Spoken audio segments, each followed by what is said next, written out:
আমি এখন আছি হরকিপৌড়ি হরিদ্বারে। অ্যাকচুয়ালি বাঙালির শ্রাবণ মাসে যে যাত্রা হয় সেটা শ্রাবণ মাসে ক্যালেন্ডারটা অন্যভাবে তৈরি হয়, কিন্তু এখানে এখন থেকে যাত্রা শুরু হয়ে গেছে। যে যাত্রাটার নাম হচ্ছে কাভার যাত্রা।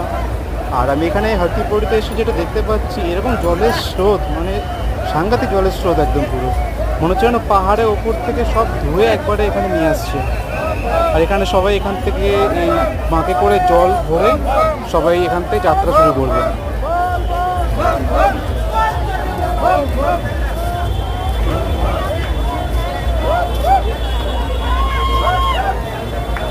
এখানে পুলিশ প্রশাসন থেকে সবাইকে নামতে মানা করছে, তবুও সামান্য সবাই নেবে, একটু স্নান করে সবাই জল ভরে এখান থেকে নিয়ে যাচ্ছে।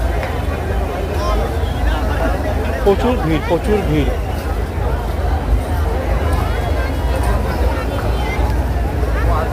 যেন পুরো একদম মেলা লেগে গেছে একদম এখানে। এমনিতেই বর্ষাকালে সমস্ত জায়গায়, মানে যে কেদারনাথ, বদ্রীনাথ, ওখান থেকে যে পাহাড়ে যে ধস যেগুলো নাবে, মানে সেই জলটা দেখে মনে হচ্ছে যেন সব ধুয়ে একবারে সেই ঘোলা জলটা একদম পুরো আসছে। মানে এর আগে আমি কোনোদিন এত মানে অপরিষ্কার জল আমি দেখিনি। মানে এই প্রথমবার বর্ষাকালে এসে যেটা দেখতে পাচ্ছি, পুরো জলটা পুরো ঘোলা, জলের স্রোত মারাত্মক।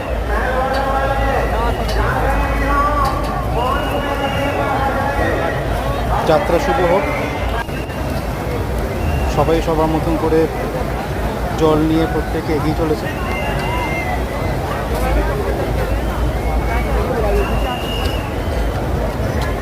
এই যাত্রা 16 তারিখে শুরু হয়েছে, 23 তারিখ অবধি যাত্রা চলবে।